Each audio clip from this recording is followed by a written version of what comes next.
Mas gihigpitan pa sa Mandaue City officials ang monitoring sa kabaranggayan labi na katong mga tao nga nag-exhibit og symptoms sa coronavirus disease. Plano usab sa syudad nga mopalit og dugang mga test kits aron ilang magamit. Si Nico Sirino adunay live report. Nico?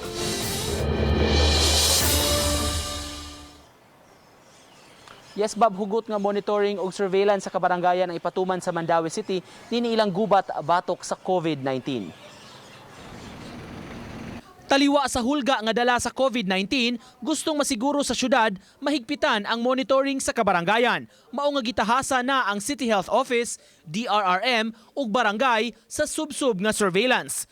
Clustering o posibleng panagtapok sa mga kaso sa usa ka dapit, sitio o barangay pananglit ang buot nila nga malikayan. For example, sa sentro, tanaw na to, naidaghan na kaayong na ILI dire, bantayanan na nya ang neighboring barangay Kambaro, daghansad nya ang neighboring Giso or Mantuyong ba ng sunod.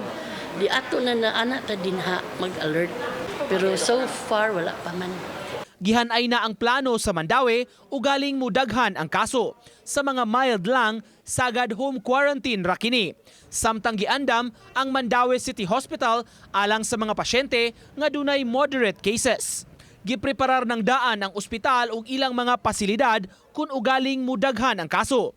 Samtang alang sa mga severe o grabe ang kaso, itugyan nila kini sa Eversley Hospital o bakaha sa Vicente Soto. ILI for moderate. Kung severe, naglisod na ginhawa, kaya ang ventilator, adto na sa either Vicente Soto, kung maka-afford sa private, adto sa private. Ang syudad nakadawat na sab og limitado kaayo nga test kits gikan sa DOH. Apan gusto nila mupalit og dugang paniini aron magamit sa testing. Nagplano ta mo palit pero ato usang i-coordinate sa DOH aron katog yung DOH approve. Katog yung in dire need. Dili kay i-request kay gusto siya nagduda dili ra. Samtang karong hapon, Bob, doon na update ang Department of Health Central Visayas sa mga kumpirmadong kaso sa COVID-19 dinhi sa rehiyon. Kung sa miaging duha ka adlaw, Bob, wala na punan ug nagpabilin nga 30 ang confirmed cases sa Central Visayas. Karong adlaw gipahibaw sa DOH nga tulo ka mga kumpirmadong kaso ang napuno. Ang usa niini sa Cebu City, ang usa sa Mandaue City, samtang ang ikatulong kumpirmadong kaso karong adlaw gikan sa lungsod sa Consolacion. Hinabi nato kaganiha pinaagi sa phone patch si Consolacion Mayor Joannes Aligado nga may kumpirmar sab sa maong balita. Matud sa mayor, lalaki ni siya in his 50s, kining si pasyente gikan sa ilang lungsod nga nakumpirmar nga positibo sa COVID-19. Giyong dunay travel history kining maong lalaki sa Middle East, partikular na sa Dubai. Kuyog ang iyang asawa. Apan ang asawa asymptomatic ni Shabab, ang lalaki ra matud pa ang mi-exhibit og symptoms sa sakit. Mihimon hinuon unta kining maong pamilya kining magtiayon og home quarantine gikan sa ilang travel abroad. Apan gikatahong sa 7th day, ikapito nga adlaw sa ilang home quarantine, misugod na og exhibit og symptoms kining maong lalaki, gihilantan ni siya og medyo naluya ang lawas. Kagahapon, Bob, na napakuhaan gid ni siya og swab sample sa mga health officials o gipadala dito sa Vicente Soto, kundiin karong adlaw lang nakumpirmar nga COVID gyud ang mitakboy sa maong pasyente. Gumikan ni mong hitabo miauhag ang mayor sa iya mga katagilungsod nga magmatngon o padayon gyud nga mo obserbar sa tanan nga mga lakang nga gimando sa gobyerno aron kalikayan kining maong sakit.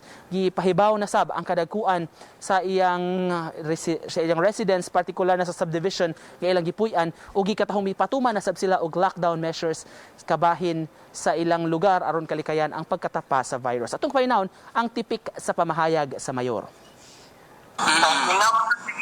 We have one COVID-19 positive case na rin sa atong lungsod. Ang ngayon, galit kitang tanan, magmatngon, magbantay. Could never be compliant anymore. No? We could not let our guards down. Dili ta pwedeng mura lang ihapon tagwala ng ining mga panahuna. No? Let's take this seriously.